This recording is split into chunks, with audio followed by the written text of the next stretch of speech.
Hello, hello. Welcome to another episode of Virtual Flight Diaries. That's right, 2 streams in one day. Trying to knock that out. So today we're flying the Diamond DA42, and it's by Creator of Worlds, or COWS. This is a 4-seater twin engine.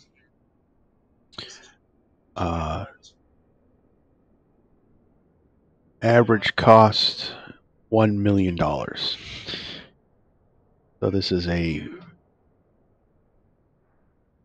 Ferrari, if the Ferrari was slow, and a family car.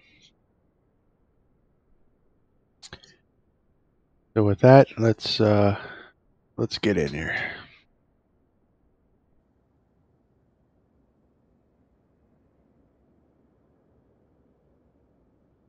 Well, I say slow, about 150 knots.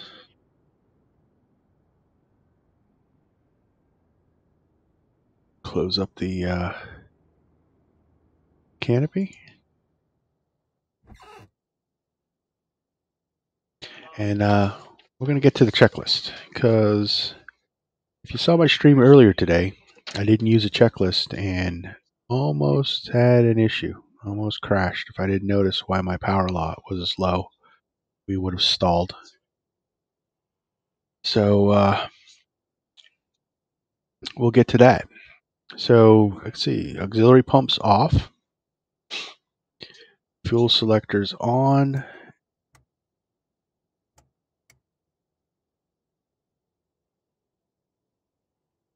and safety guards are closed.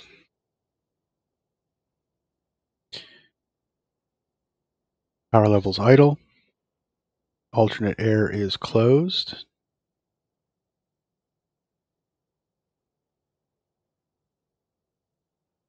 Oh, my bad. The auxiliary pumps are back here, and yes, they are off. So fuel pumps are off. Manual gear extension handle is pushed in. Avionics master is off. And gear is down.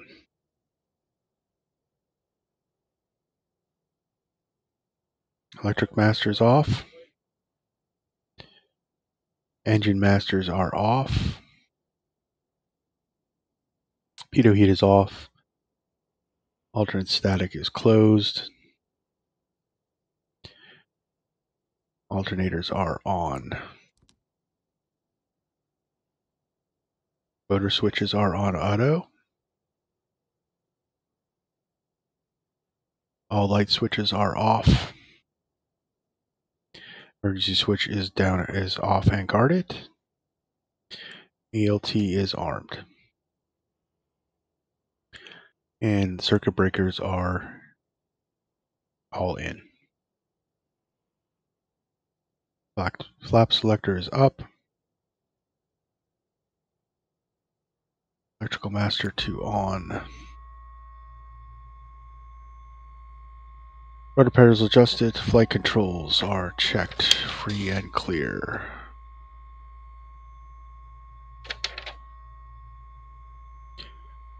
Trims checked. Horn and gear test light.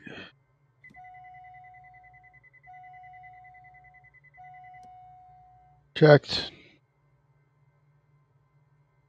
And variable elevator stop checked. So full back.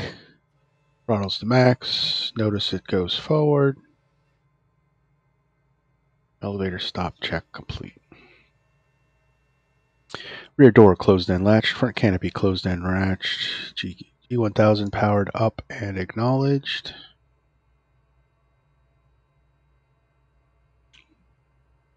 EF2 engine. Fuel quantity is checked. We are full. Fuel temperature is checked and in the green. Power levels to idle. ALC strobes are on.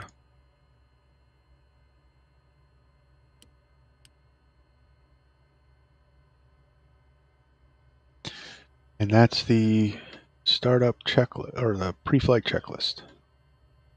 So we'll talk about these engines in greater detail, but one thing to note is that these engines are diesel.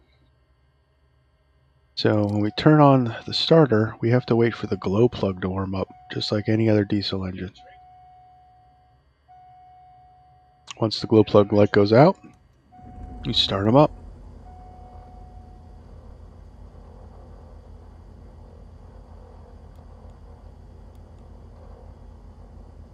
Same with the right hand side. Glow plug on.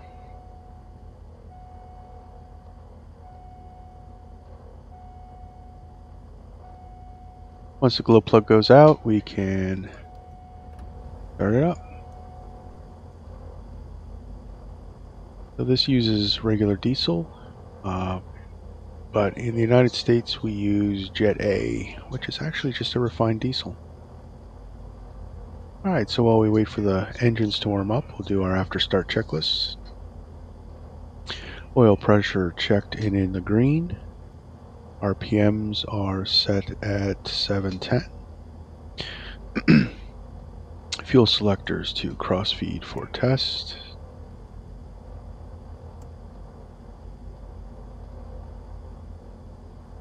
No warning lights. Pitot heat on. Waiting for the annunciator to come on. Stall heater fail. That is normal. Pitot heat off. Avionics master can come on.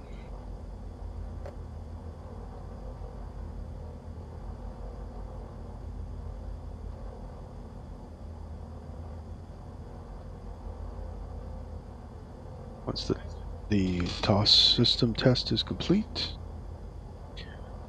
go on and set up our FMS, or flight management system.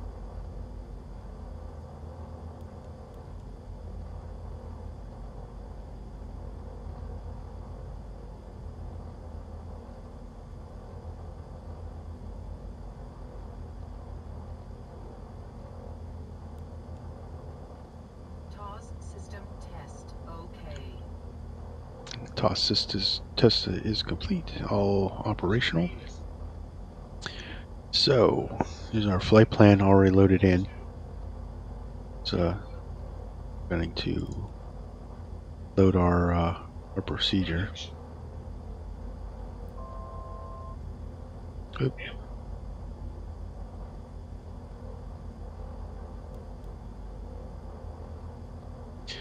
Alright, we're going to do the RNAV 7.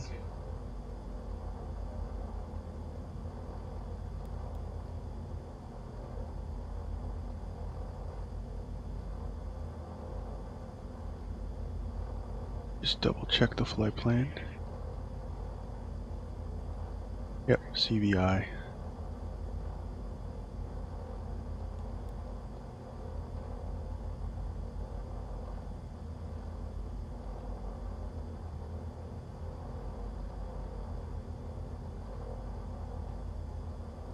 Set the barrow for the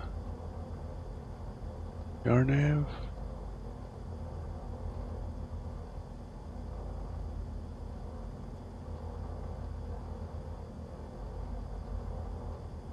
It's 243, so we're going to set it to 250.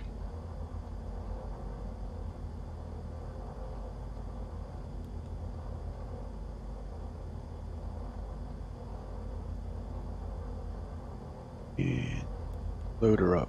Alright, we're all set. So this is the Garmin G1000. It's not the greatest in flight simulator, because if you see, if I go back to sitting, it's hard to see the numbers. They're kind of small. So I have a viewpoint set where I can zoom in real quick, make adjustments.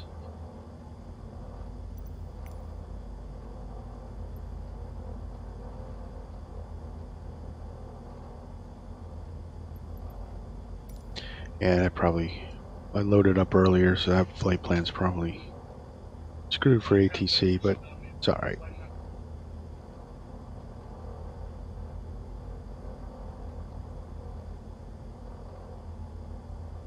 So this uses a very advanced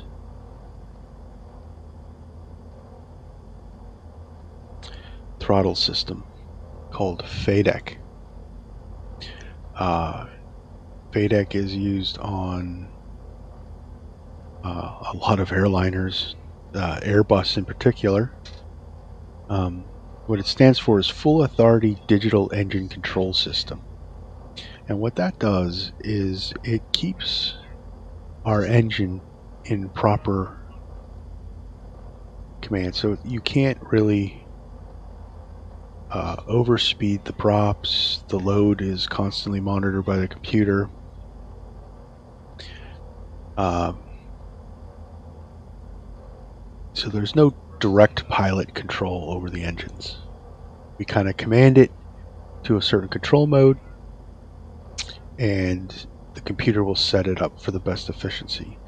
So simple things like takeoff is 100% load. And then after takeoff, we bring it back to 92% load. The computer automatically adjusts that and maintains the best efficiency with prop RPM and so forth. Our cruise today will be at 75%, but if we're making good, we can cruise as high as 92%, which is max continuous thrust setting. But you'll see the RPMs adjust on their own as the computer maintains its normal efficiency. So we're going to go to 8,000 feet today for our flight. And we're flying out of Chester County Carlson Airport in Chester County. And we're flying to Newport News, Williamsburg International. Now this is a very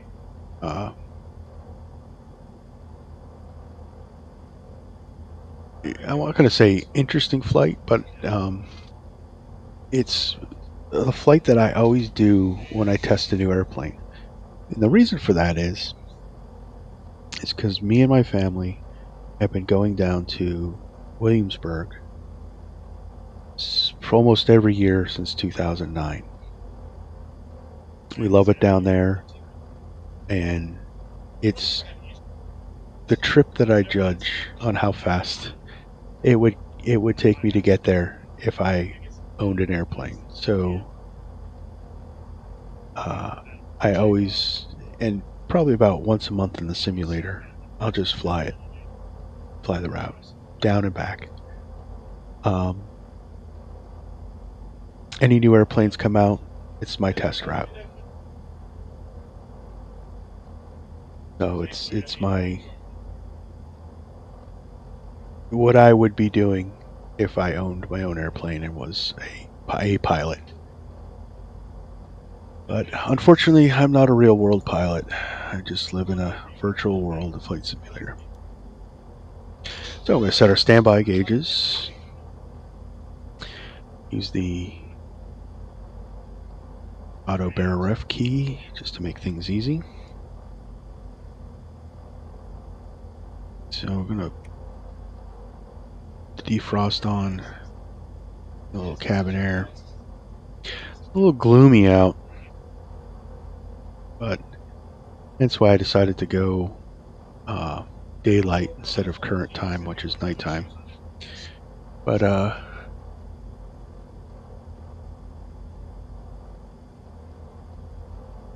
we'll see what kind of views we can get. Ice pressure test complete, or icing annunciator test complete, and icing system test complete. All right.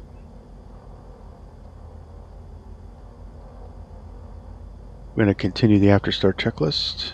So FMS setup, floodlight checked on as required. So turn the floodlight on, it works. Position lights on.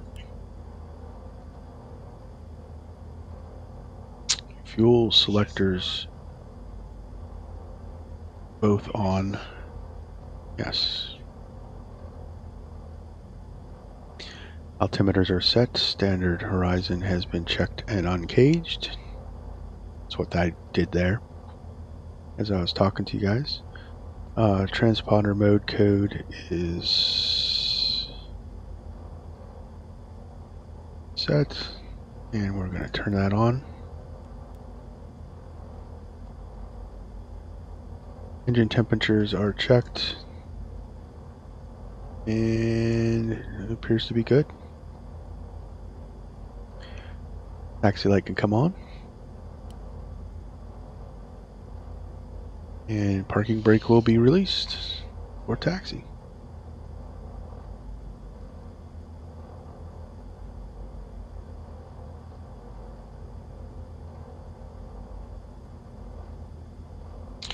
All right, let's get out of here. Get up in the air and talk about the Diamond. $1 million family car. All right, parking brake off.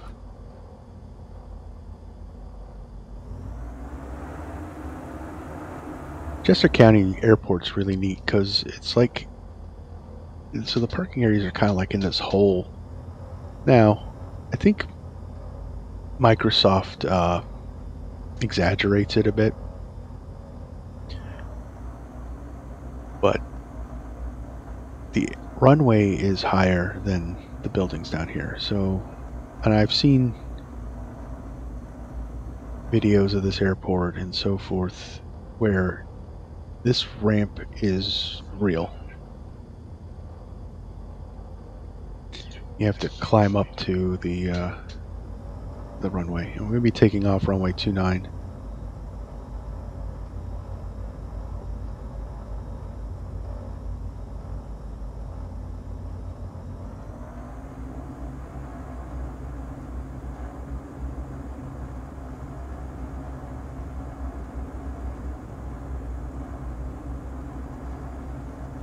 I think this is pretty close.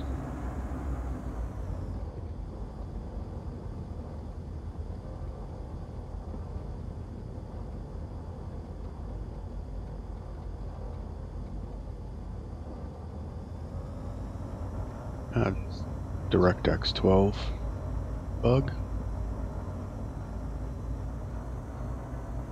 A little color patch there.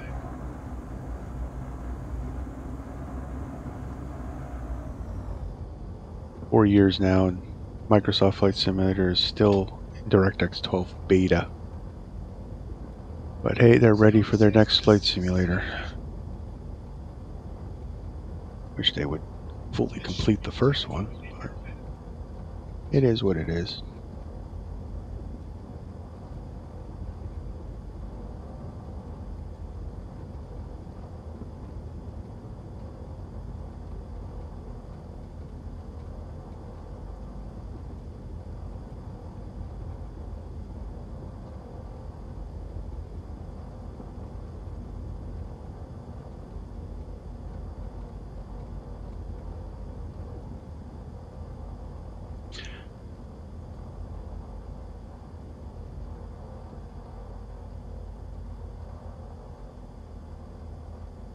Alright, parking brake on. Let's do our run up. Run up for this thing is really easy. So first let's do the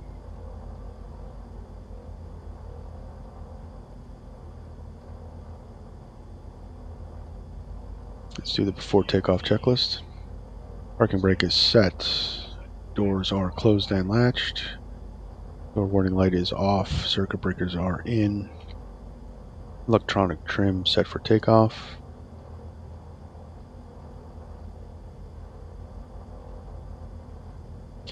Fuel selectors on.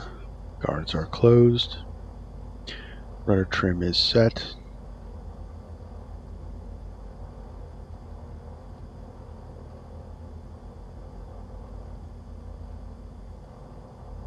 Flaps are up for normal takeoff. Yep. We do not take off with flaps unless it's a short field, then we can go to approach. But other than that, we don't put our flaps down for takeoff. Power levels are idle. Flight controls are checked once again, free and clear.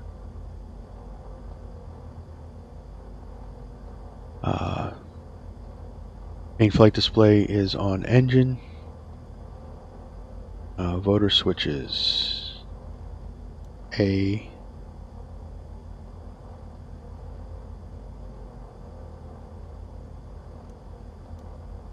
B. Auto.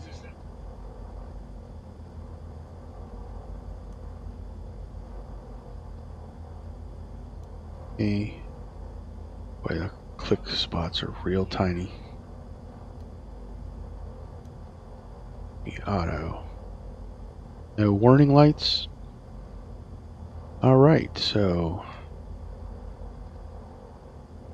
engine check. Bring it up to full throttle for a second and bring it back. Click the test. It's going to do a prop feather test. You'll see the RPMs drop. Come back up and drop.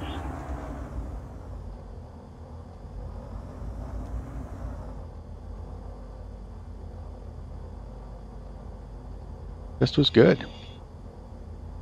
Your heat can come on.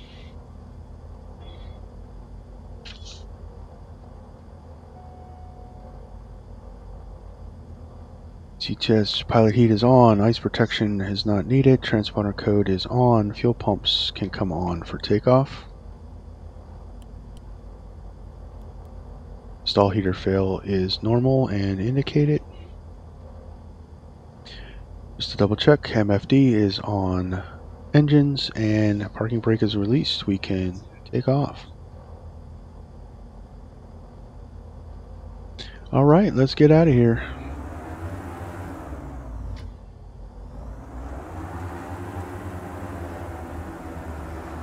Got great sounds. These guys, so the guys that built this actually fly the plane and have access to the airplane.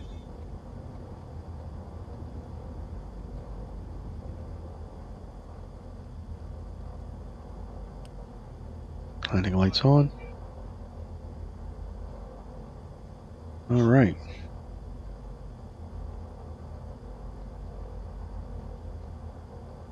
Brake, we'll bring it up, make sure everything's stable, everything's in the green, brakes released, full power.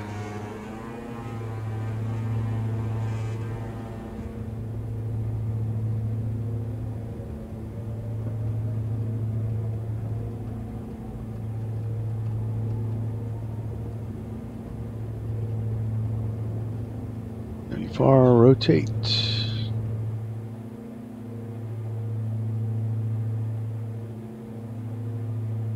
Keep the climb power in. Positive rate gear up.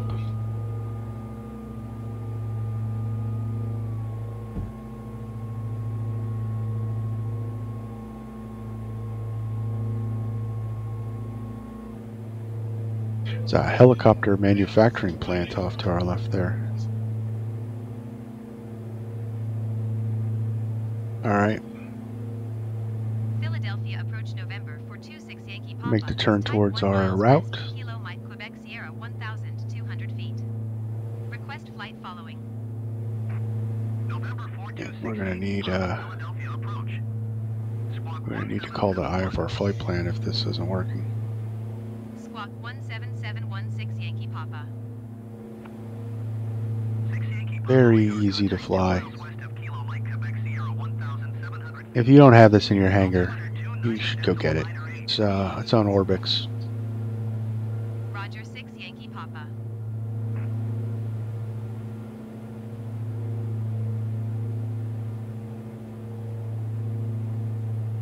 So yaw dampener can come on.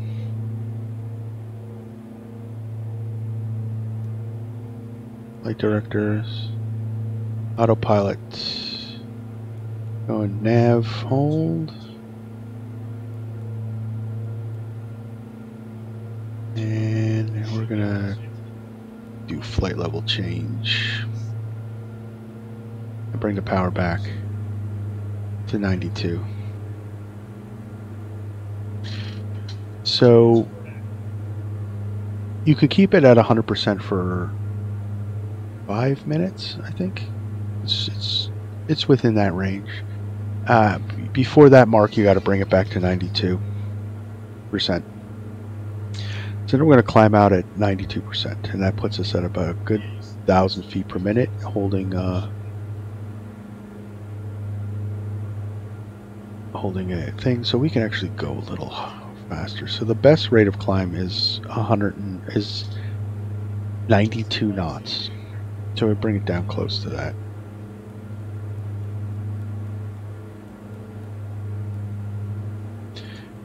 Oh, that's right, they fixed it. So we'll climb at 92, which is VY. That's what VY stands for, is best rate of climb.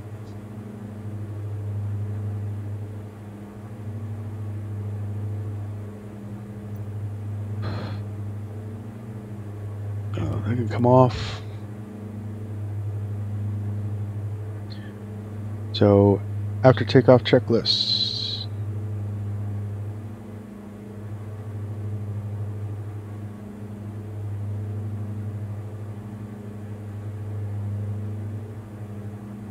Brakes off, or brakes up, or wait.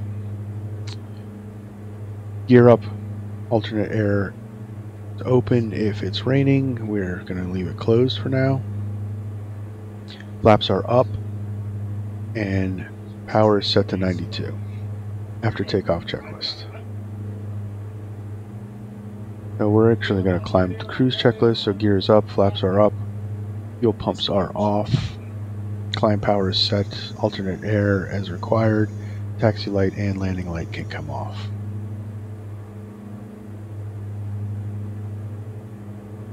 Climb to cruise checklist.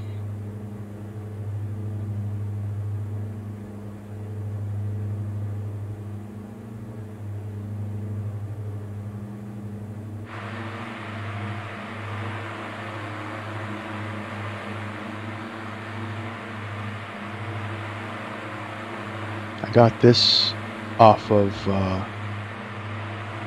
Flights MTO delivery.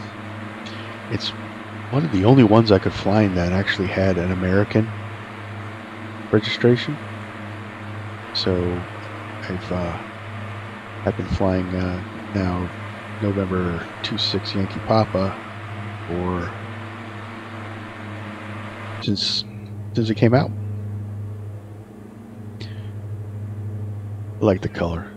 This would be the one I owned if I had $1 million and a pilot's license.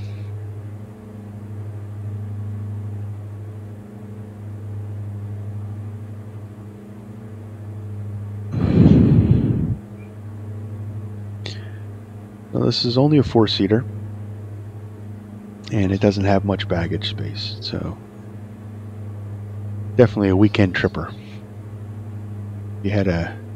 You'd need something a little bigger if you were going to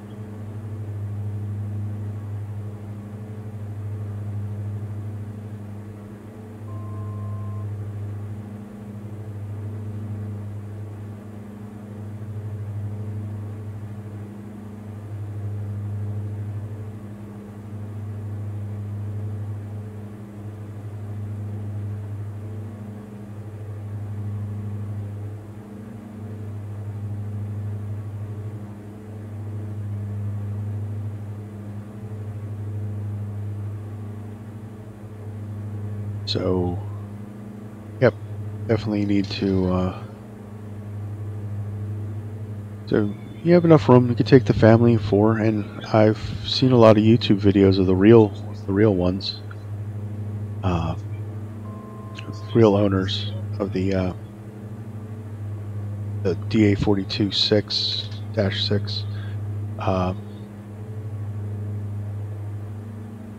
Captured. Yeah, we're on cruise already. So,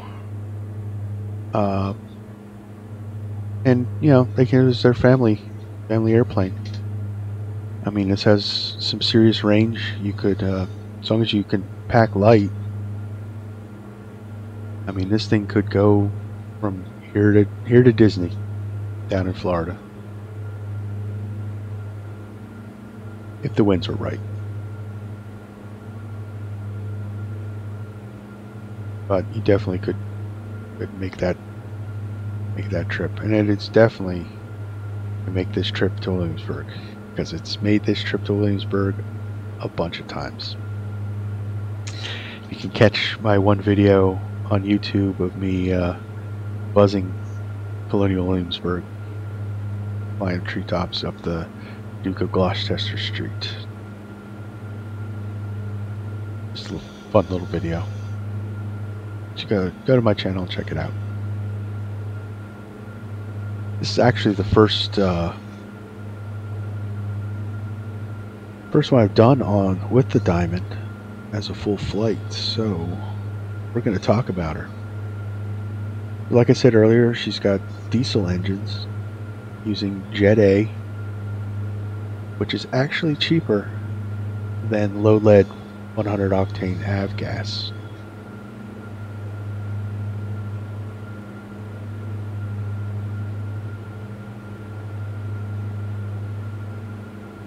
So there's that going for it. It's usually $1, it's almost like $1 cheaper.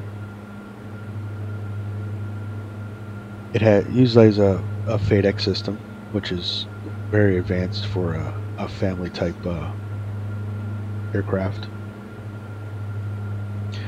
The majority of owners are flight schools. It's a very easy multi-engine airplane to learn on, and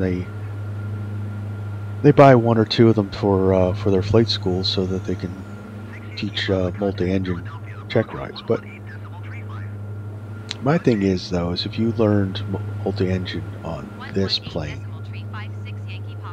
it's not going to translate very well to, say, a multi-engine aircraft like the Boeing or the Baron 58, which has a lot more systems management that's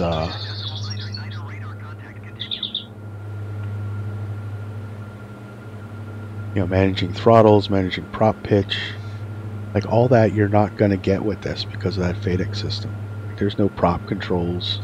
You don't adjust the RPM. The RPMs adjust themselves. Like, we don't touch anything with this.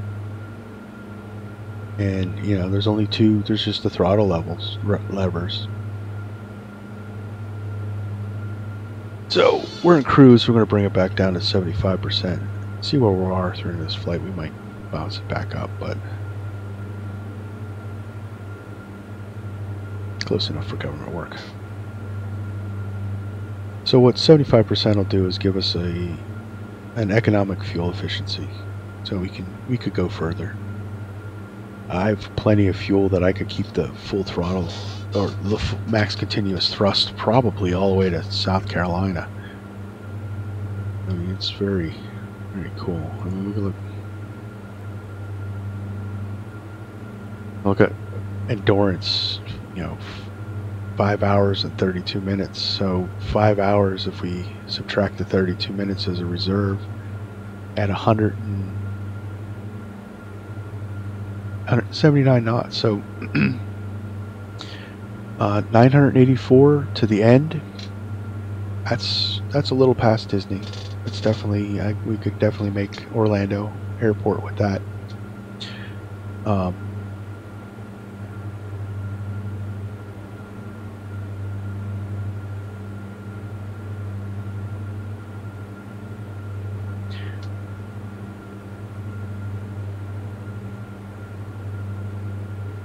Alright, so I mean, if I bounced it up to full throttle, I could get probably 10 more knots out of her.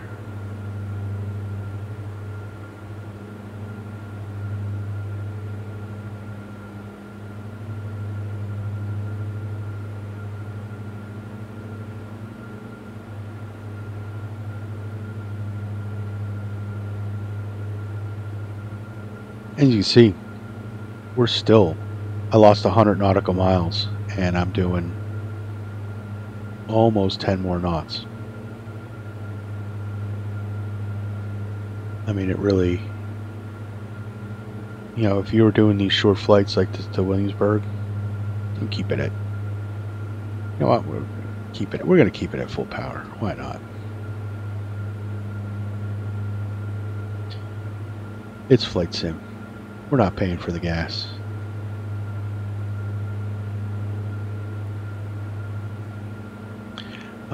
This has a fluid de-icing system. There's actually de-icing fluid, and what it does is load it up. It actually, you got to take into account it adds 77 more pounds to the plane when the de-icing is full. The leading edge of this wing has little holes in it, and when I turn the de-icing system on, it takes the de-icing fluid, it's an antifreeze type fluid, and starts to seep it out along the leading edge. And if you see these streak marks, they're not glitches in the texture. It's actually well modeled, because the de-icing fluid will stain the paint.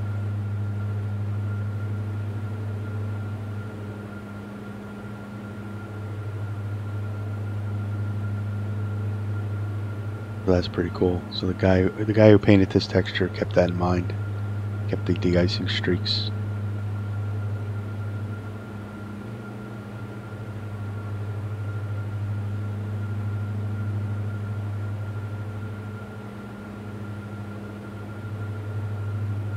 All right, so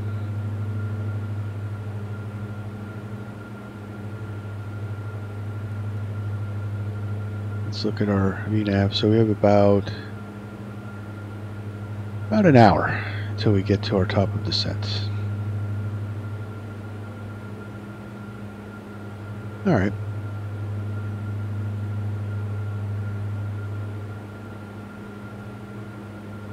What else can I go over system-wise? So Sim Update 15 is supposed to have a really cool integration with the G1000. A lot more of the actual features are going to be implemented.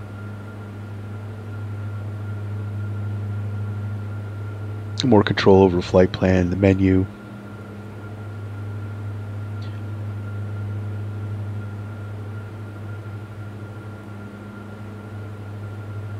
It's actually going to have these full page map pages, or menu pages, where you can better adjust your flight plan and the other things on the map.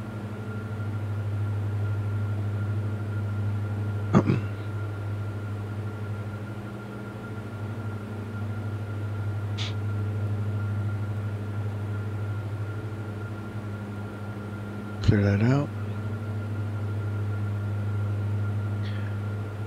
So let's see.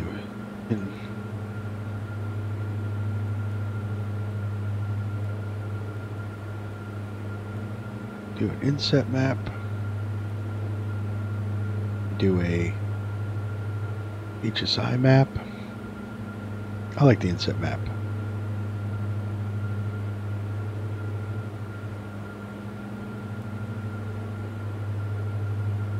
Can set that for traffic and weather.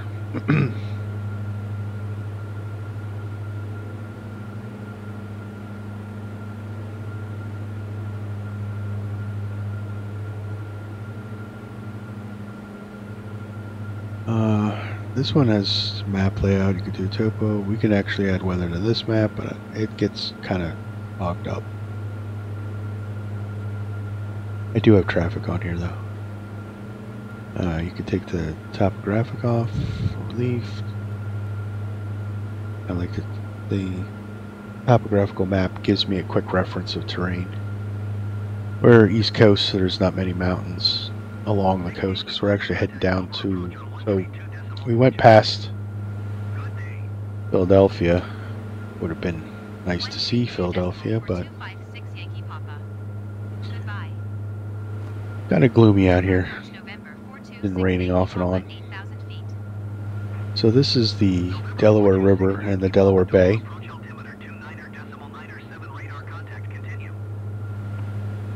can zoom out. So here's the Delaware Bay.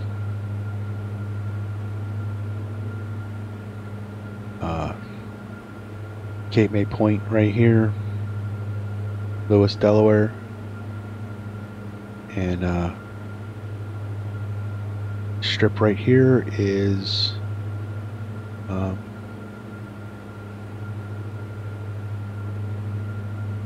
got like Sandy Cove and Dewey Beach.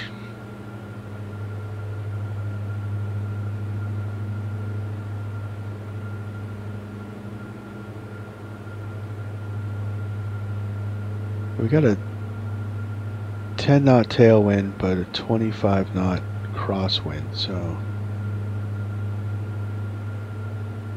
it's actually, we're doing 189 knots across the ground, so that's not too bad.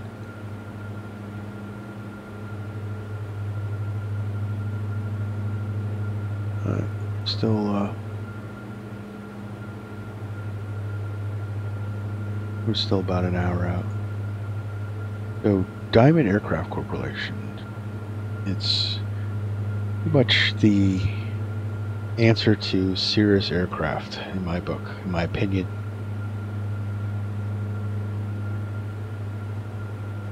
They make a larger version of this plane called the DA-62. That's a 5-seater.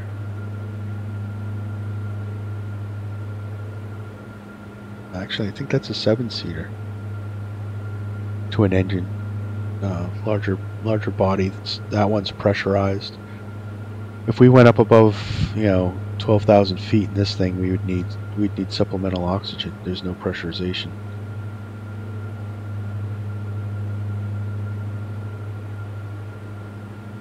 We do get the best cruise higher up. So there's the Dash 6, which is the private owned version, and then there's the TDS, and that's the training version. That it's simpler, doesn't have the fuel pumps and so on.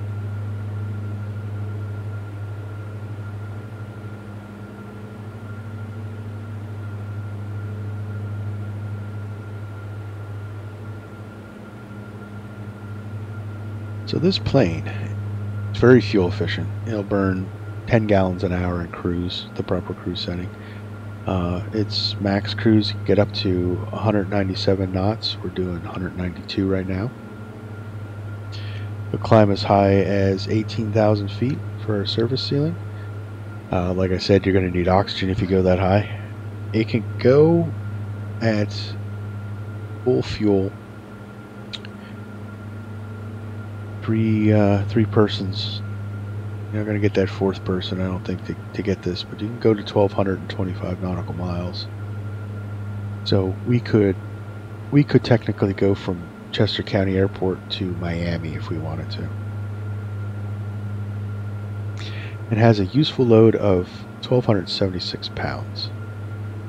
So what does useful load mean? So you have to take into account the weight of 4 passengers, the fuel, and the baggage. So 4 passengers weighing about 200 pounds on average. It's going to be a quick 800 pounds off of that, so there's only 400 pounds left. So you're not making full fuel. So your range is going to be cut shorter if you have 4 seats full. And that's with a lot of planes. This plane isn't anything special with that. There's a lot of, even the Beech Baron has a lesser range when you fill it up with people and baggage.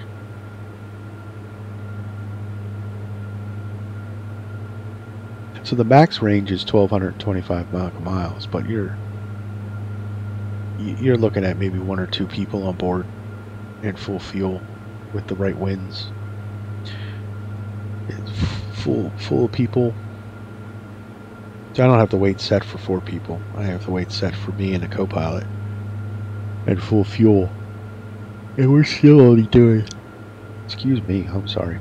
We're still only doing 900 miles at cruise. Now you can lessen the cruise. I could probably squeeze it out to 1,000 miles. But we get there a lot slower.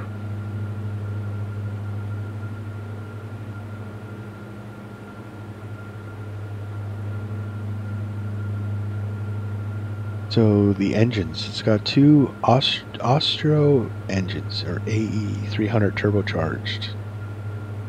They're 2-liter diesel engines, and they only have 168 horsepower apiece, and they are electronically controlled systems, meaning computer operates our engines for us.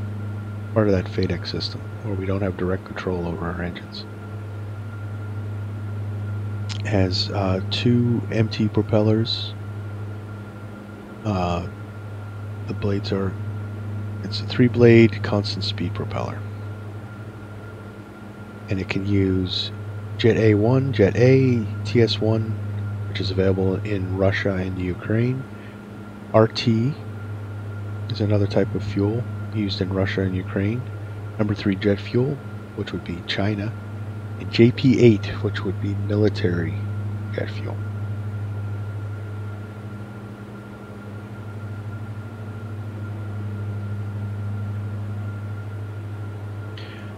Typical cruise speed is around 175 knots, which we'd probably be doing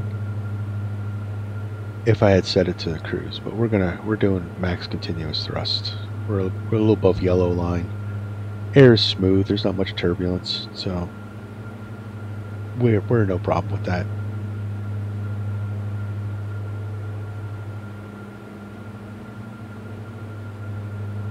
Rate of climb is about 1,100 feet per minute. That's about what we were doing when I set it to 92.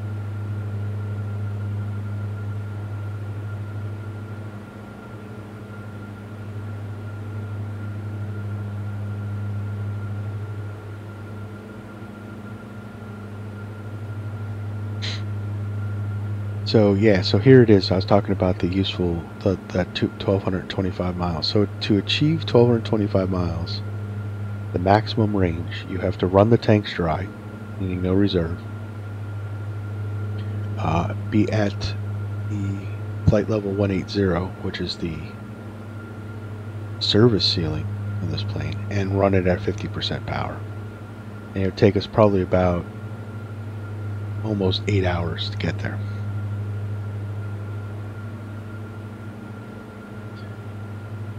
Takeoff roll is about 2,100 feet, 1,230 feet if we have the flaps off for short field procedures. But like I said, we typically don't operate with flaps down for takeoff. This one is operated, flaps up most of the time, except for landing.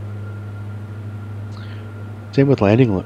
Landing, it lands in about the same amount that it takes off at 2,122 feet. And it can do a 25-knot crosswind landing.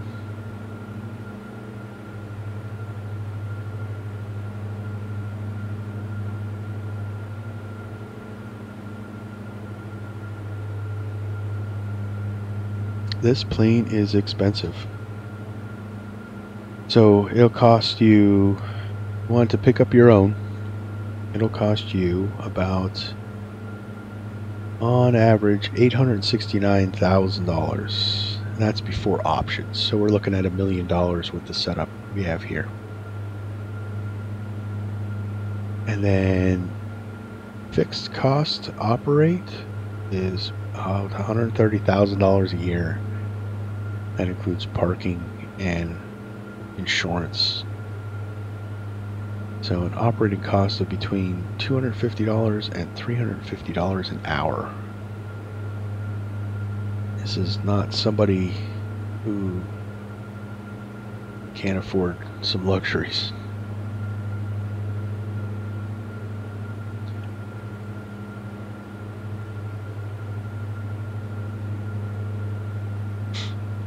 is definitely not a Piper Cherokee. And the big thing, and I was watching a YouTube video on it, so this has a wingspan of 44 feet, which is much longer than the average general aviation aircraft. So, you know, typically like the Pipers and stuff like that, they're in the 30-foot wing range. So this has a longer wing to help with fuel efficiency, and gives a lower stall speed. But most hangars that you would rent, most T hangars, are 40 feet. So you would have to pay more for a larger hangar, or you want to tie it down outside. But I tell you what, you spend $1 million on a plane, you're not going to want to put it outside. So it's even more expensive to hangar.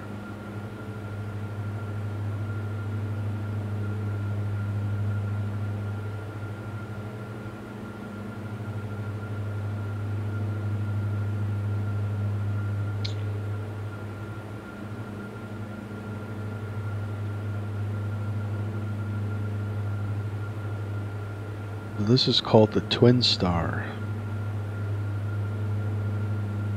And it first came into the aviation world in 2004. It was, at the time, the DA42 was the first diesel-powered fixed-wing aircraft.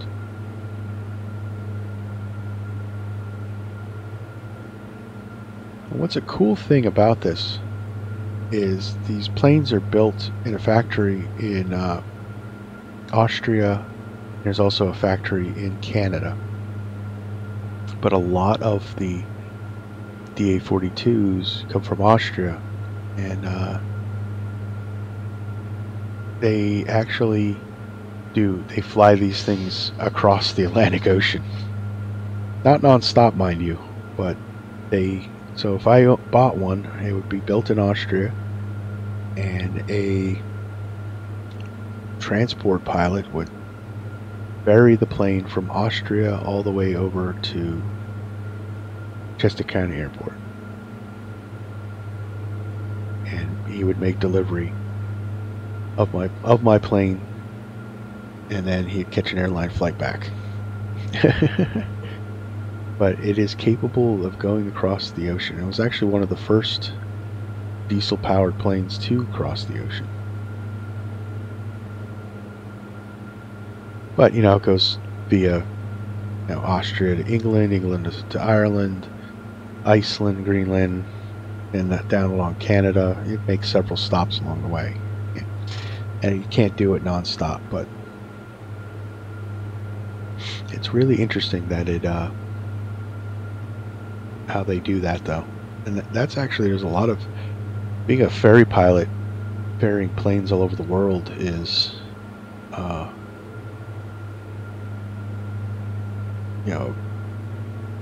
one of the jobs that's actually quite interesting, because they do things. So say you lived in Hawaii. Hawaii's about 2,200 miles from Los Angeles, and you bought a Cessna 172.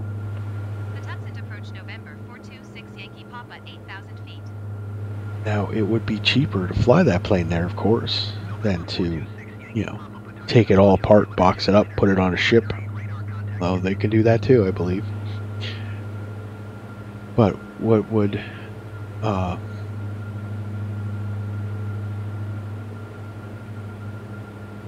what they would do is they would take out all the seats, put fuel bladders in the thing, giving it extra, using up most of the useful weight that passengers would use and baggage would use to carry fuel, and they will fly it 2,000 nautical miles to Hawaii and for delivery, and then they'll put the seats back in. I think that's pretty cool.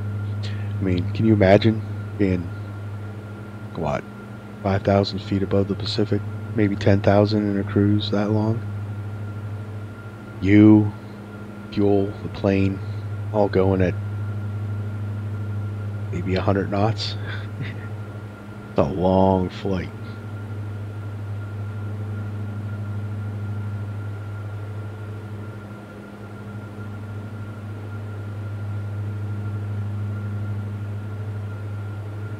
But all of them, all of the, you know, Beach Baron twins. There's a guy on YouTube that he films his. He's a ferry pilot, and he films his flights across the Atlantic in different planes. I've seen one where he took a Cessna 182 across the Atlantic. It was pretty cool. If you watched Ice Pilots, they sold their water bombers. They were CL. Oh, I can't remember the type of planes they were. They took their water bombers. They sold them to a company in Turkey, and there was a couple episodes where they actually showed them doing the ferry flight over to Turkey, putting the fuel bladders in, you know, and they strapped them down, give the extra fuel for that part where they left Gander, Canada, and flew to the Azores. And they had to wear, it was the North Atlantic and it was the winter time, so they had to wear cold suits. They had to put them on and wear them while flying. It was pretty neat to watch.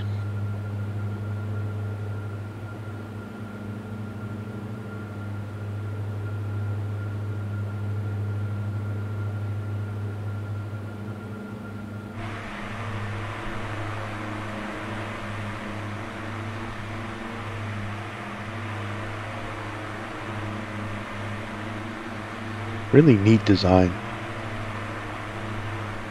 It's pretty much not much airplane. It's pretty much engines and seats. Kind of strap yourself to the plane rather than in it.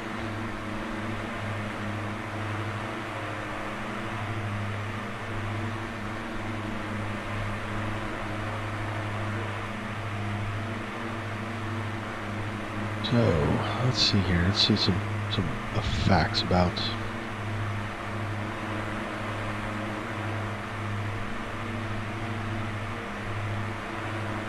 the A42. So like I said, the two variants are generally used for touring, the family car airplane, and for training purposes. Very big in Europe for training.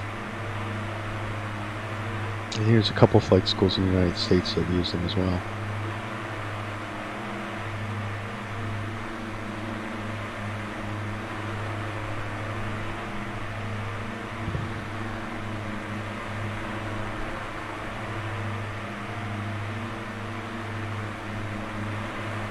Originally did not have diesel engines, or else either did not have diesel engines or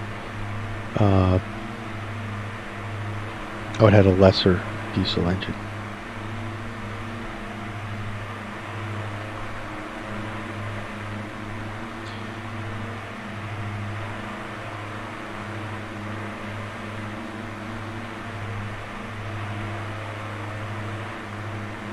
This one, the Dash 6, is considered the new generation variant, the NG.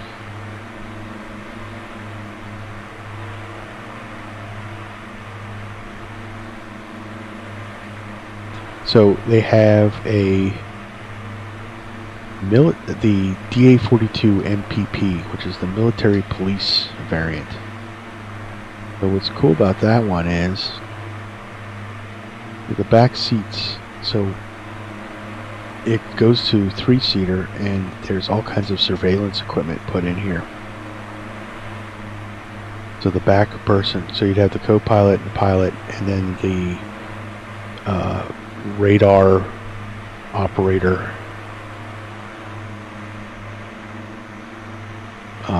and then underneath would be there would be a camera that can be adjusted.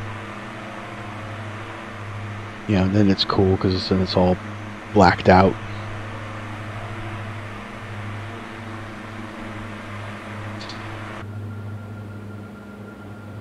Military gray, non-reflective.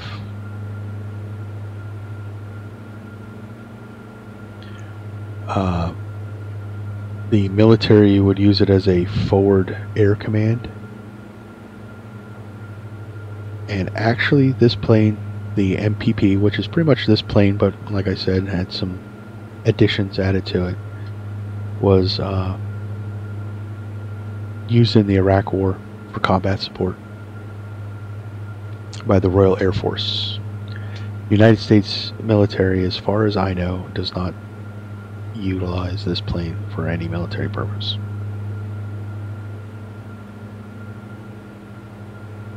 But the Royal Air Force does, and it had high definition cameras and laser scanners and a satellite communications kit added to it, among other things that are classified.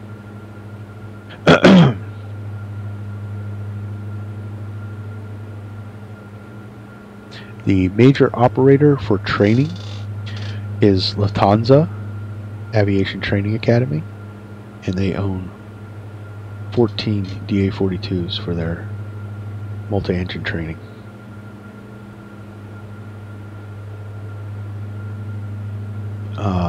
Military operators that use the MPP military variant are Argentina Army, Ghana, Jamaica, Nigeria, Russia, Rwanda, Switzerland, Thailand, Turkmenistan. Ukraine uses them, and they use them for border security services. The United Kingdom, like I said, we talked about the Royal Air Force. And Venezuela.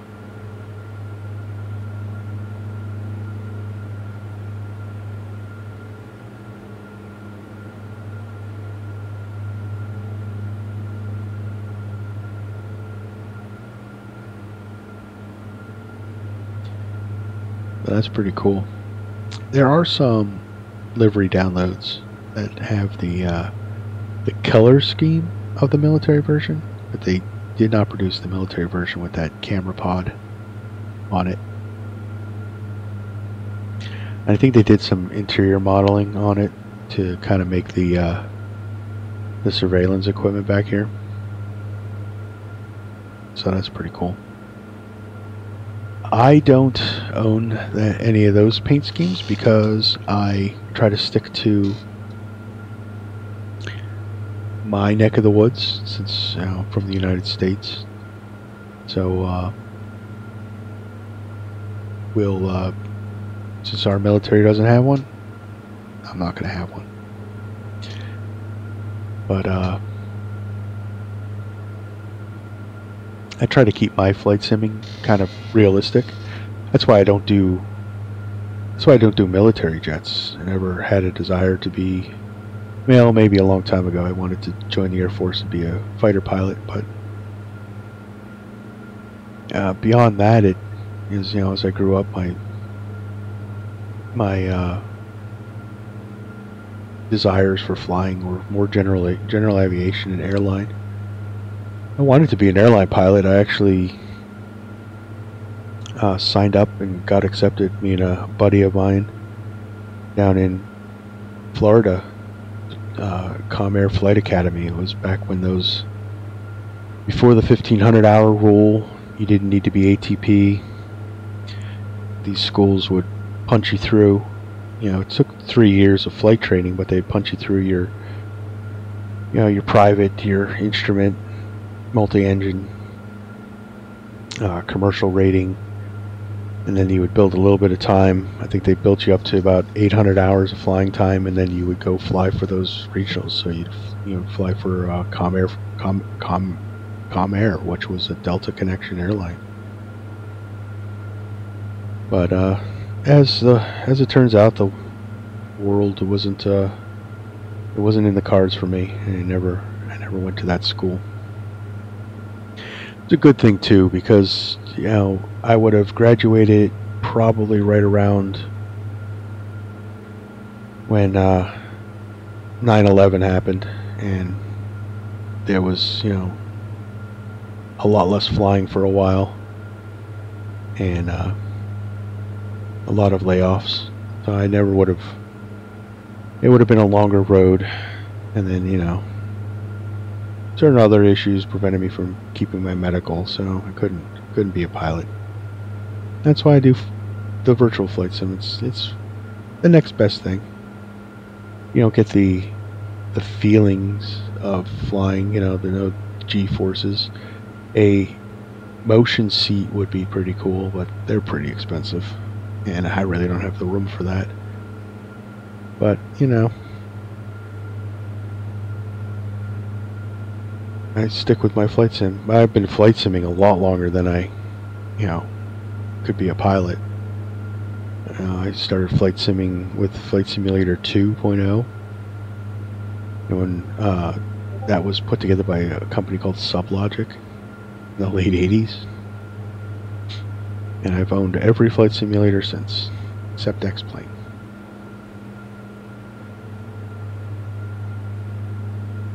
I lied. I did buy X-Plane once. I didn't like how it wasn't very user-friendly. I forget what X-Plane version it was. And I never used it.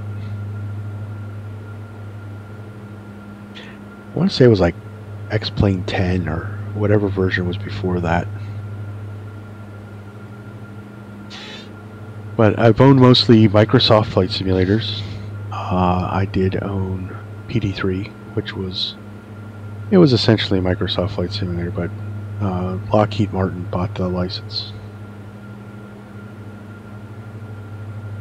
But I've been using Microsoft Flight Simulator 2020 ever since it came out, and never looked back.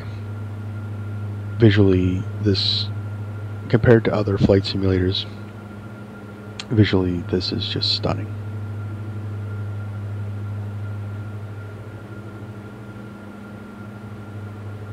So we're coming down along the Chesapeake. So we got actually we're below Ocean City, Maryland. It's a shame that there's so many clouds, because we could see all those coastline, all the beaches and stuff like that coming down. Definitely be able to see the Chesapeake. We can catch it through the clouds there.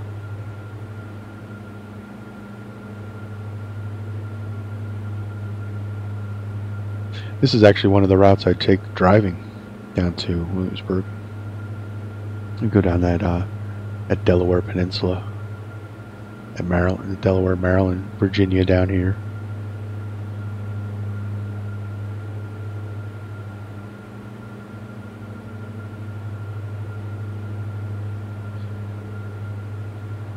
Yeah, see, there's those are all rain clouds.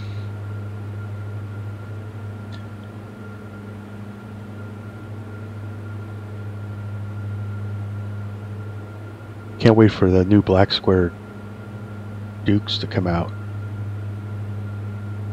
That's going to be my channel for a while once they come out. They look absolutely amazing. The simulations that they're, if you see some of the YouTube videos on the black squares, you know, Beach Duke, it looks like it's going to be as real as it gets with the way system management will be. It's going to give the A2A Comanche a run for its money. I guarantee it. I haven't even flown it, and I'm guaranteeing it. It's definitely going to raise the bar for flight sim. And when that comes out, I'm going to definitely stream it. We're going to go over the systems. We're going to learn to fly it together. There's going to be both a piston version and the Royal Duke which is a turboprop converted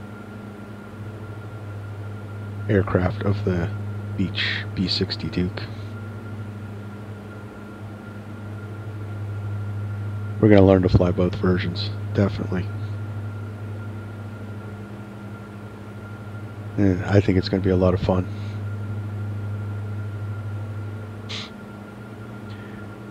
So I've flown this route in all different flight sim planes, kind of getting an idea of how much. So it takes about 6 hours to drive this route. To drive from that area down to Williamsburg. This plane is about an hour and 10 minutes. I've gone down in Cessna 172 in Flight Simulator, and that was almost 2 hours.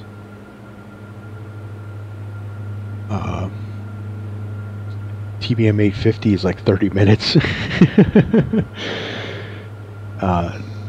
I've taken a jet down here, the Lear 35 that I fly in the simulator. I've taken this during that route, and it was really just up, and then we were landed. It was crazy. But an hour and 10 minutes, you know, I imagine we could, on a whim, say, let's go spend a weekend in Williamsburg.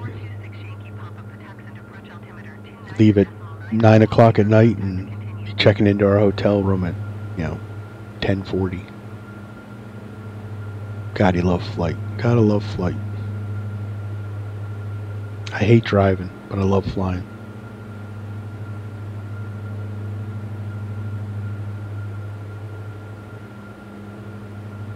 So I noticed that, and I wanted to tell you this. So you see this needle bouncing? This is not a bug. Actually, the vibration in the plane, they modeled it so that it shows up in the needle. This probably was bouncing because we were actually hitting some turbulence, because we're over yellow line speed and flying over storm clouds.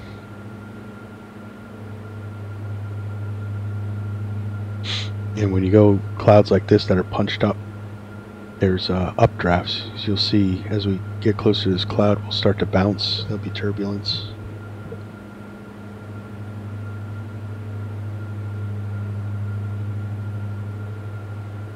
Because there's air updrafts coming. That's where you get these. So the base cloud layers down, but you get these punch up of different clouds. So you see us, if you notice, we bounce. Might be more prominent outside. So we punch through the cloud.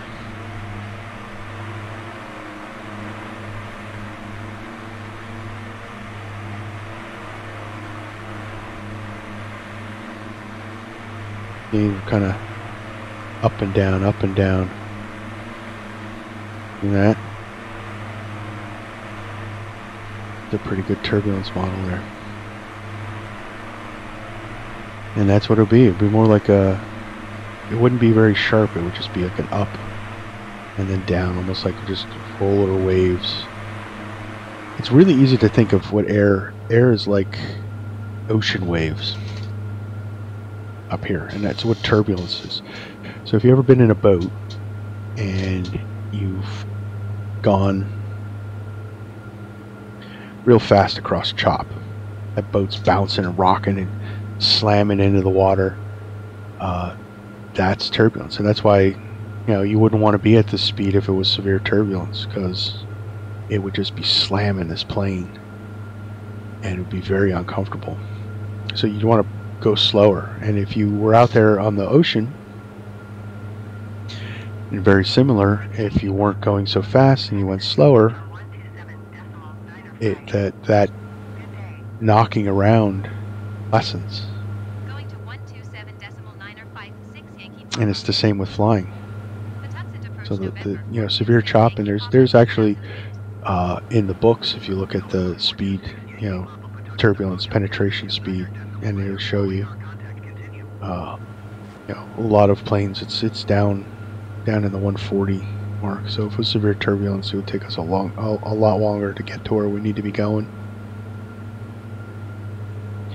But if you want to think about the wind, and wind actually flows like a fluid, so that's a pretty good representation. Would be that turbulence is just the wind in wave form, and our plane is hitting it, and it's acting like a boat would.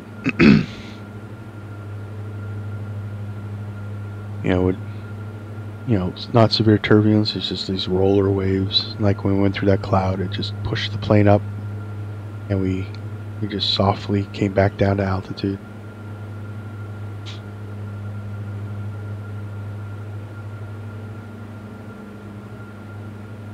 And like the ocean, there's rogue turbulence that just comes out of nowhere, and that's usually when you get bounced around, and that's why you want to, when you're even in an airliner, when you're sitting in your seat, you want to keep your seatbelts fastened,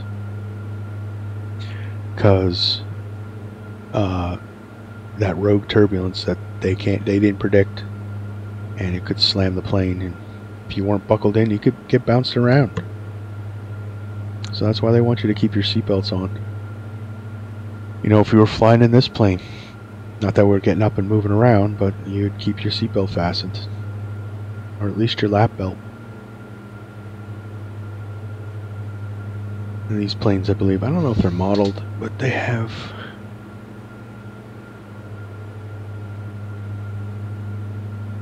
this plane has like car seatbelts. That's neat. Over the shoulder.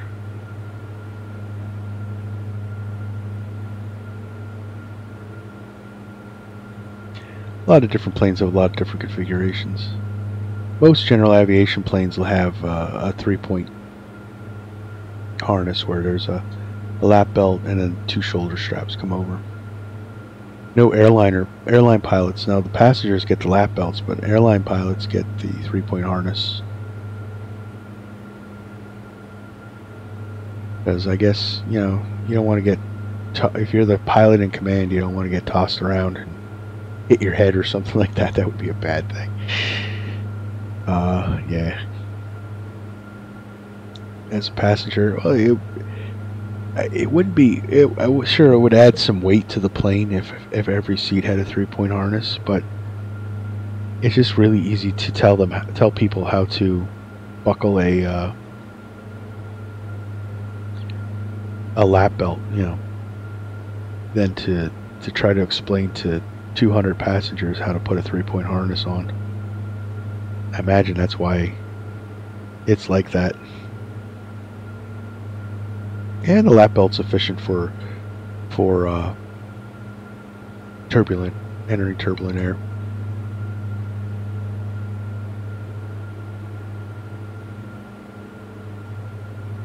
Not so much as a crash. Can't imagine that,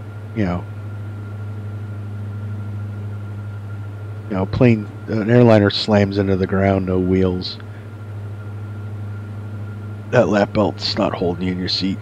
That's usually why, crashes end up in very little survivors.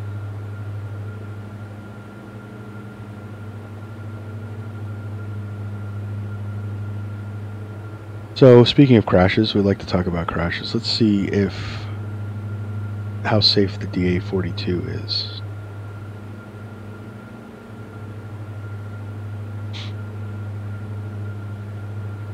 Look up and see if there's any crashes.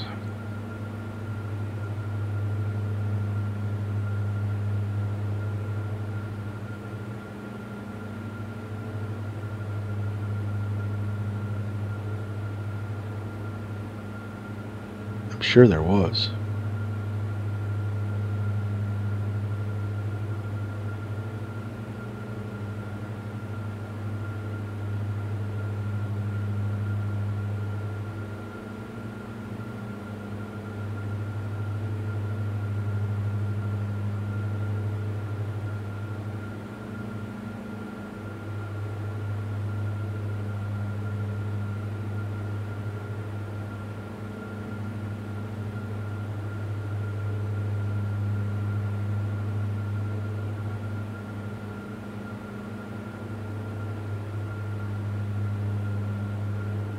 So, DA42, NTSB.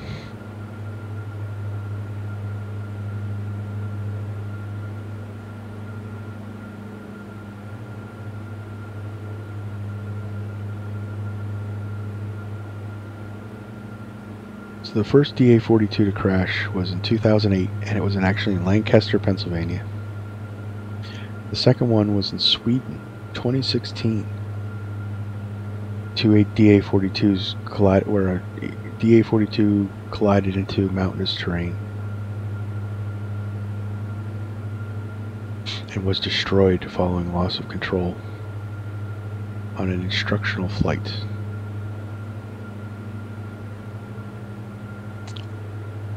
They're the only two DA42s. This is a very safe plane. The big brother, the DA62, has 0 accidents on record. So for $1 million, you can get a seriously safe plane.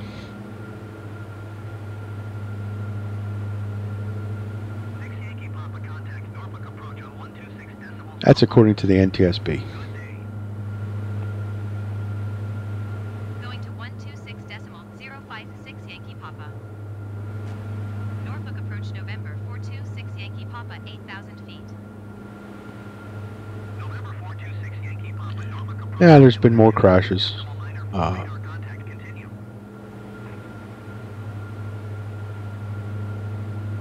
Across the world. Totaling, if this information's right, totaling 13 accidents worldwide. It's a very safe plane. Check the safety rating.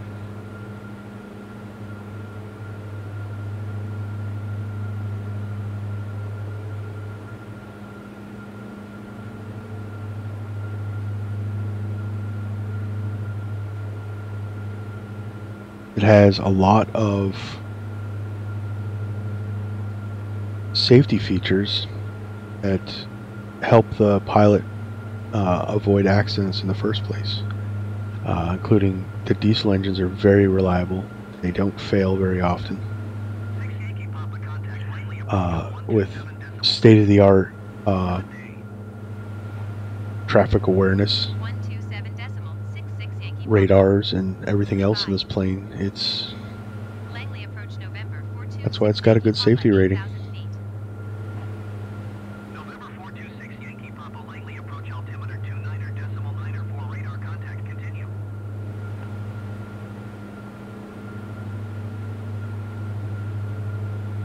26 minutes to top of descent. And we're going to be landing shortly after that. We're not that high up, so, and our descent rate is only about 800 feet per minute, so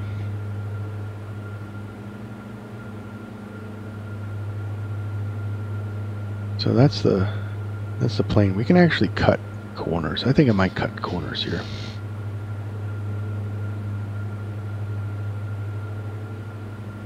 We're gonna sink our heading bug, and we're gonna cut the corner here. Let's check our charts. So we got to be at 2,000 feet at jaws.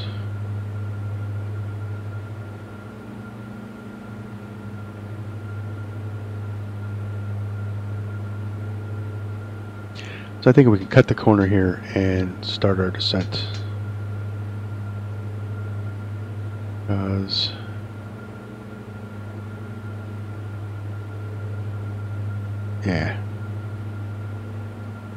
yeah, definitely. Because our top of descent's over here instead of doing the full approach.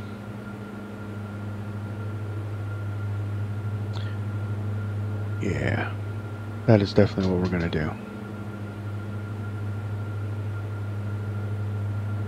So if these rain clouds weren't here, we'd definitely be able to see the Bay Bridge.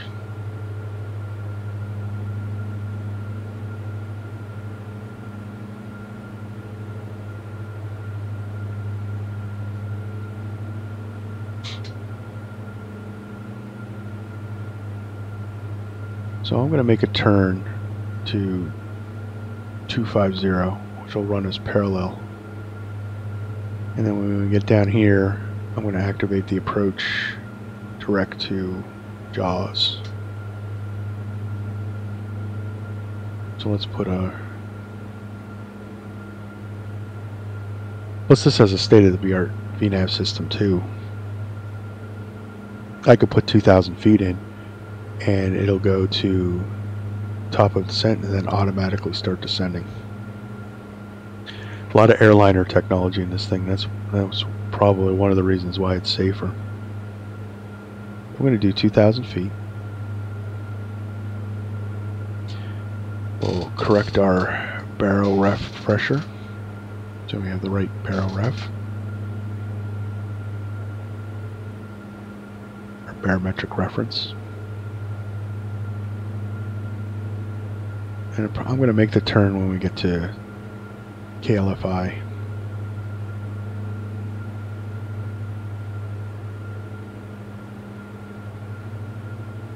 I think we're going to start a slow descent.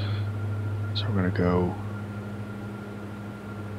vertical speed down 500. We're going to start our descent at 500. Nice, slow, gentle. Bring the power back a little bit. Get back to that 75 cruise. Just to keep us from going too fast in our descent.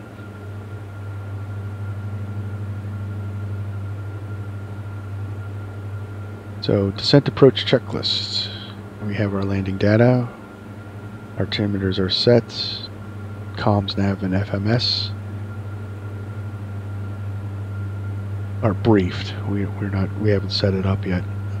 Parking brake is released. You want to make sure you don't land with that parking brake on or rip your gear right off.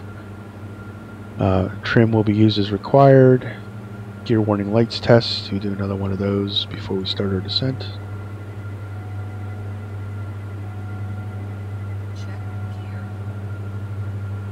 Audible warning heard.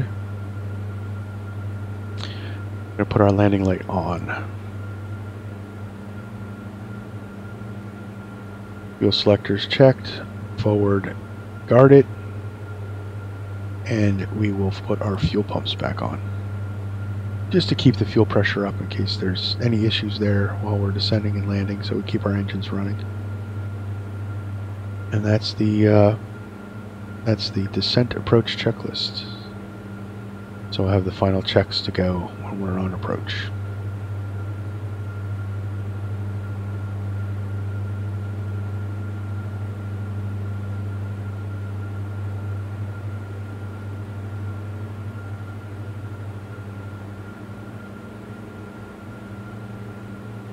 A little bit further, we'll start our turn. We'll set the heading to our turn 250.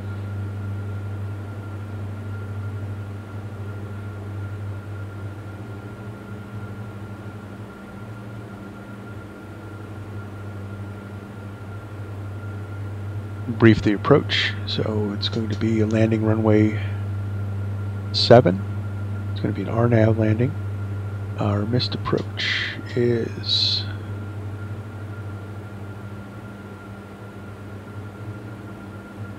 if we go miss, we are going to climb to 2,500 feet and then go direct to RIPS intersection and hold. Reestablish and then come back in for a landing. If we fail a second attempt, then we will go to our alternate, which would be Richmond.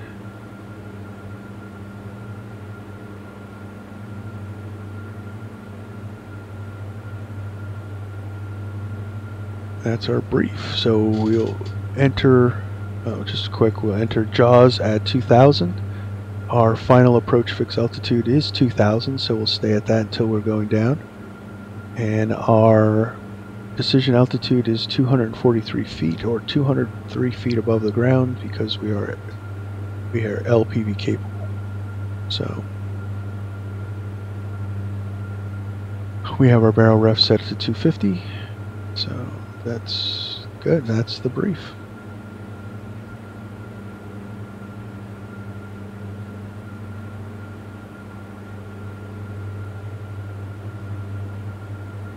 Oh, we're in the soup.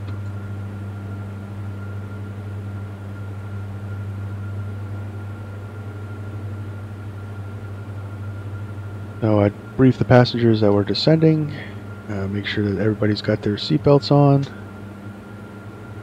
Boy, those ugly looking clouds. And then we'll start our approach.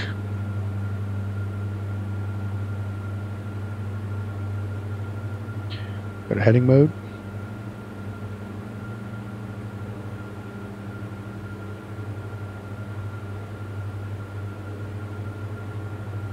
This is our bottom descent bar. Oh, I'm going to actually leave our descent at 500 feet. Because it looks good.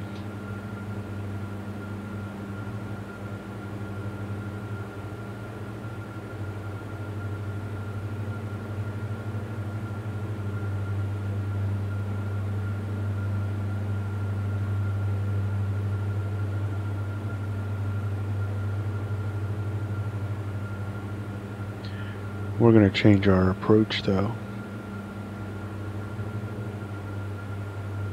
We're going to select the RNAV, but we're going to select vectors. RNAV GPS 7, yep. Now selecting vectors, what that does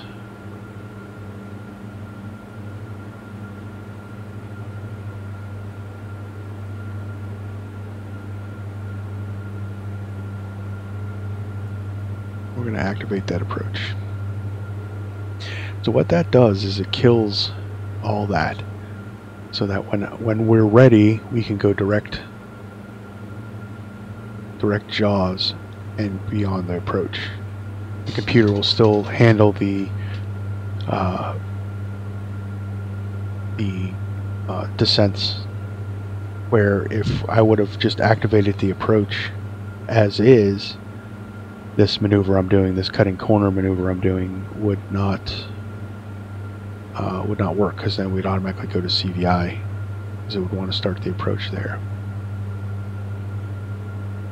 So I just told the computer that we're no longer doing that full approach, that I'm doing a custom maneuver, which then will we'll use the direct key and we'll go direct to JAWS. Contact Norfolk approach on 125.7. Good day. 125.76 Yankee Papa. Goodbye. We can go down a little faster. Norfolk approach November 426 Yankee Papa. I'm going to go to 4,700 feet.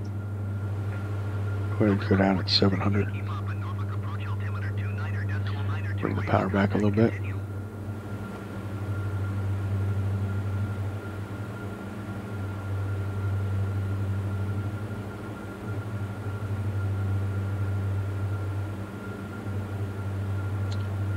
Well, weather just switched to IFR, and as we can see, it's definitely IFR. Let's get our METAR, see what the weather is.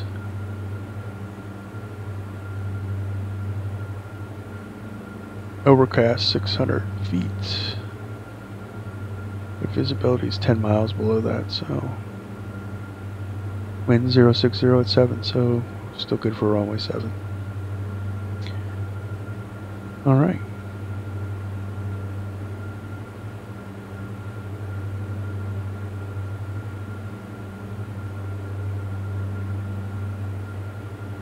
I'm going to get the flight recorder up, so I'm going to record this landing.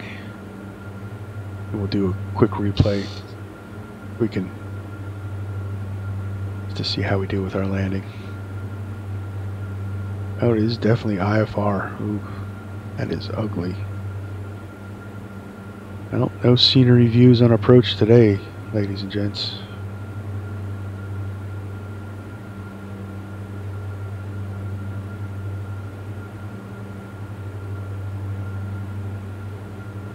So we're going to go past JAWS on this extended line, turn in.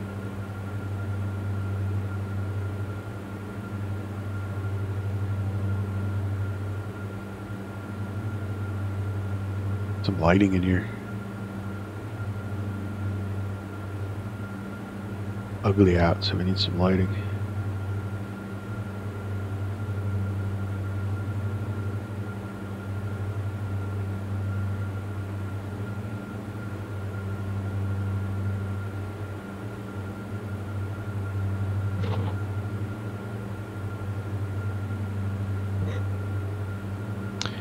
Actually, we probably could go direct jet. This will already be at 2,000 feet. 1,000 to go.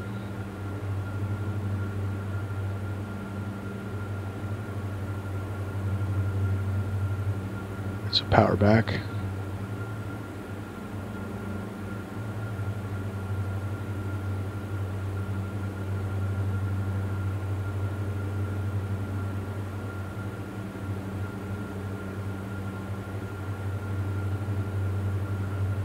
We're going to range in. Get a better look at our approach plan here.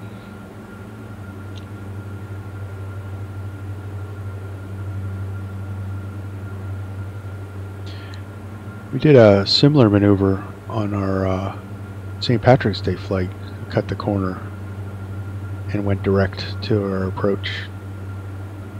And it saved us about 30 minutes, maybe a little more. Approaches like this, cutting corners, is often either instructed by ATC or you can request it.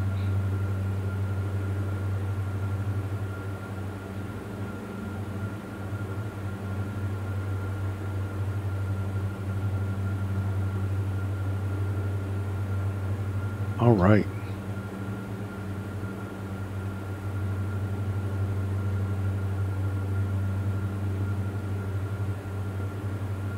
We're set. We're at 2,000 feet, so let's go direct jet.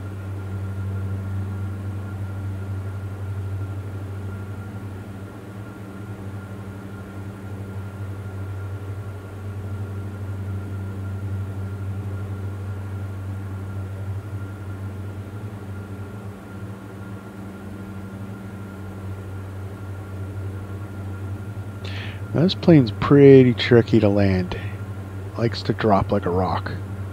So they recommend about 10% power. Now I want it 10 to 15% power, and you dump the throttles just at when the wheels touch. I'm not sure if that's a simulator issue or if that's like the real plane. But I haven't quite mastered it, so sometimes I put the mains right into the runway. But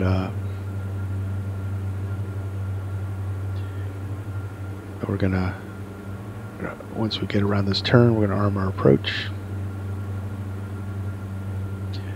So we'll see if I put a haptic detent in so I can feel where 10% is, because sometimes it's hard to see. But we're going to try for it. Alright, so I'm going to arm the approach.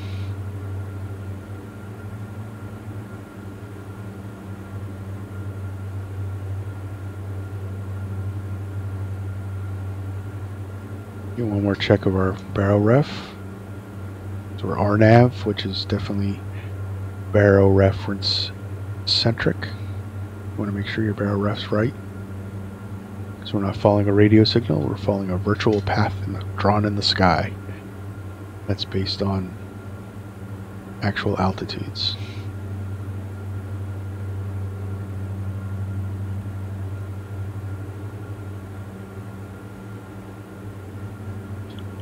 And sun's poking out. Definitely better views. If I'd done this at night, it would have been, you'd have just seen inky blackness for the whole trip. At least we got some views, some ugly clouds. The big fog over the water there.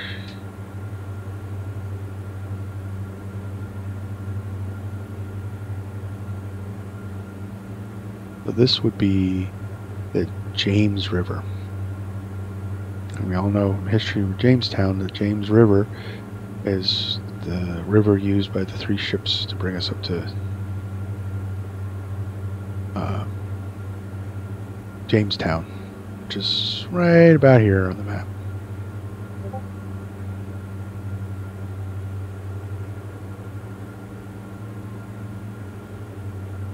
Actually, Jamestown's right about here on the map, because there's the Williamsburg Jamestown Airport.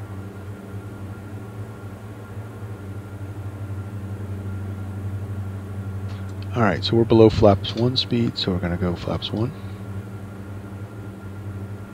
Power up a little bit, because we're going to drop back. You don't want to drop back too fast, because we don't want to chase our airspeed. That's when we get into trouble.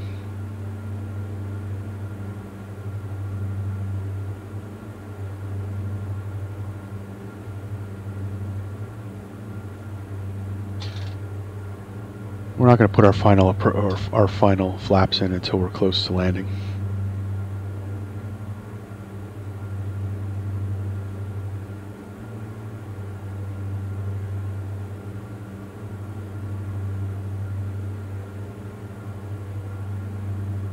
I'm going to do a test of my haptic detent to see if I'm at 10%. My guess was right.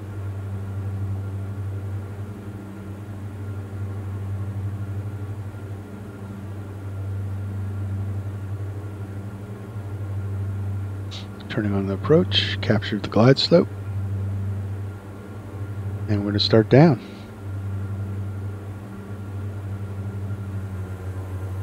Bring back the power so we don't climb up above flap speed. Oh yeah, it is spicy out.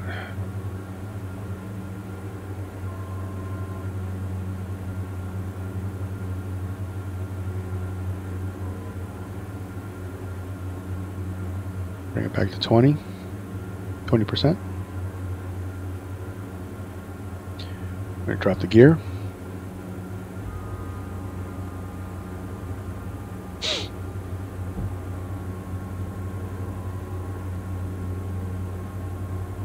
I put a lot of drag out.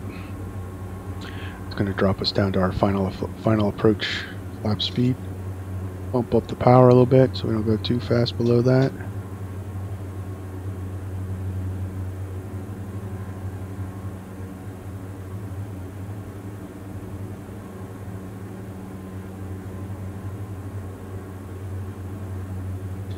Just going to manage the power here a little bit.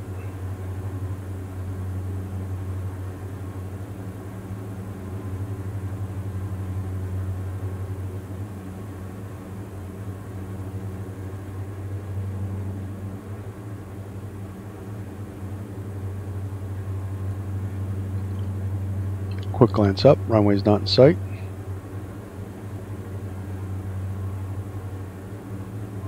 There we go, there's the runway. Alright, so final flaps. Bow dampener could come off.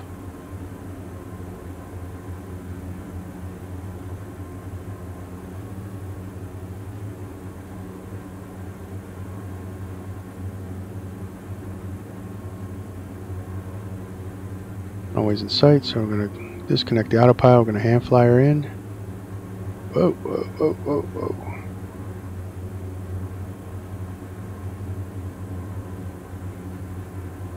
Trim was out of whack.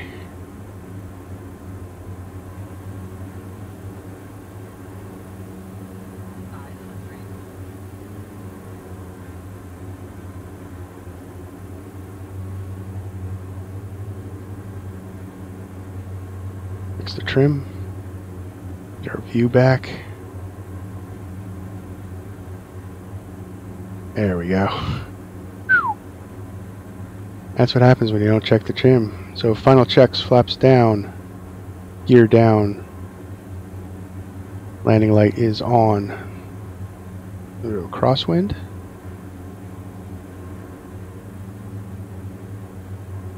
Getting a little low here, I'm going to add some power.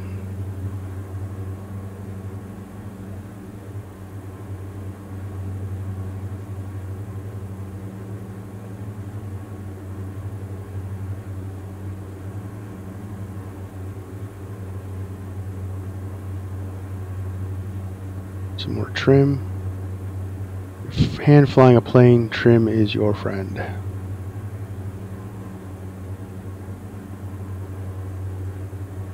Crab it a little bit into the wind. Go high, kill the power.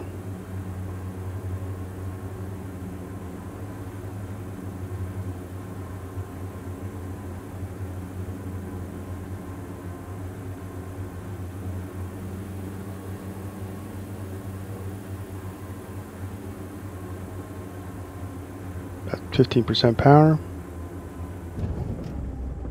And still drove it into the ground. That's alright. Wasn't too bad.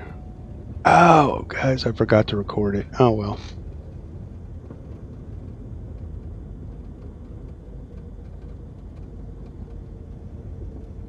Flaps can come up.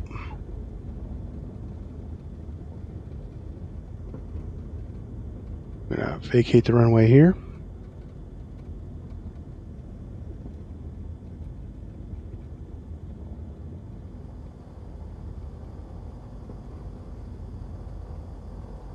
And we'll do our after landing checklist once we clear the active.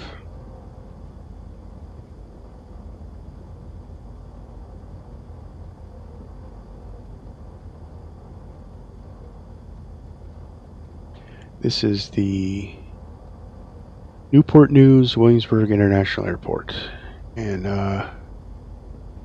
I got this scenery from the Flight Sim Marketplace.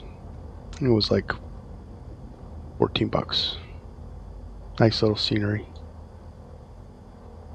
Alright, parking brake can come on. Let's do our after landing checklist. So alternate air can be closed. We didn't use it for the flight. Pitot heat can come off. Flaps are up. Fuel pumps can come off. The icing system we never use, so it's off. And then turn on the taxi light and kill the landing light.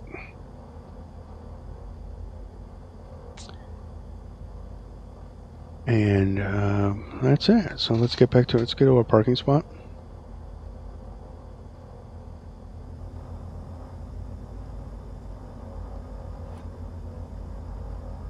Just curious where that detent is.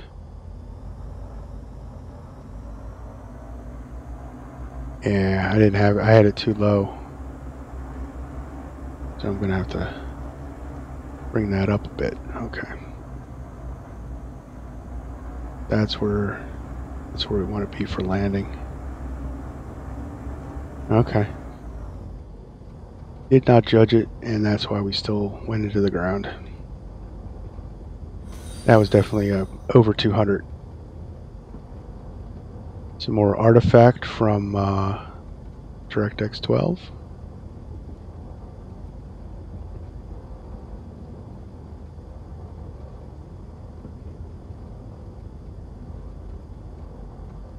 So over there's the terminal building to our left. There are airliner flights here. But we're going to go to the general aviation parking. And my favorite place to park, because it's a little tucked away parking spot.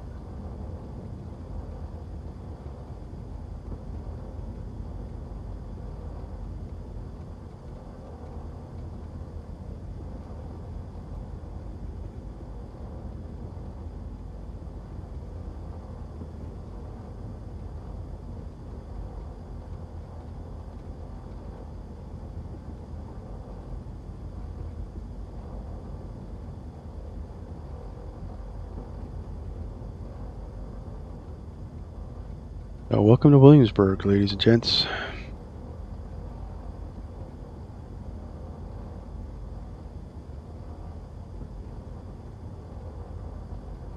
You can head over and get your hotel room at the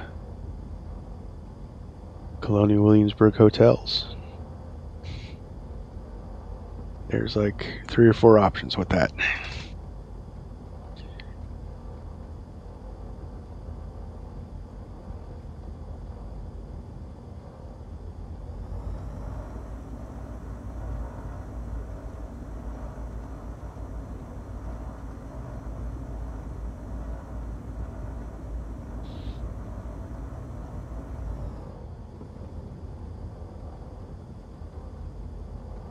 little tucked away parking spot over here.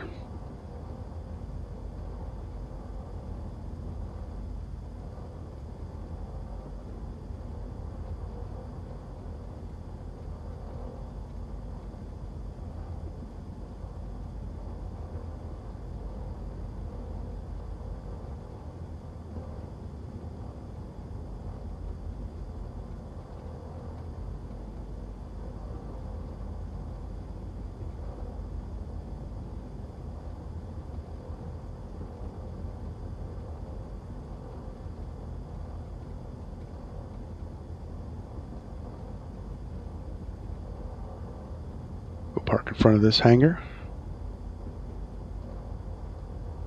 And we'll do our shutdown checklist.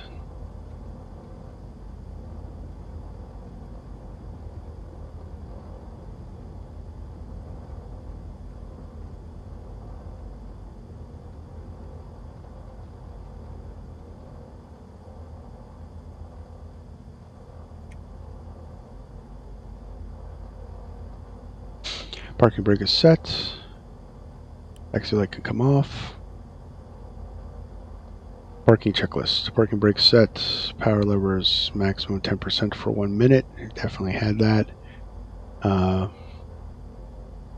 MDF for on engine. We've always had it on engine. The avionics master can come off. All electrical consumers. Taxi light off. Position light. Leave the strobes on. None of them. Our engines are still running.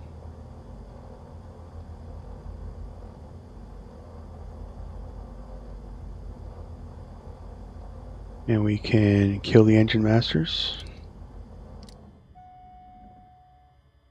And then the battery can come off. And all interior lights. Across, down, down. This isn't part of it, but I like to cut the fuel.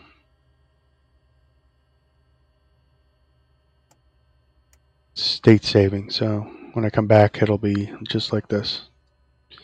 And then I also cut the generators. All right.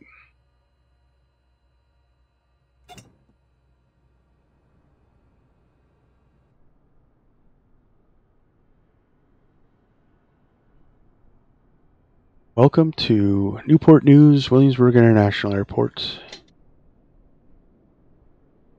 The DA42 by COWS, which stands for Creators of Worlds.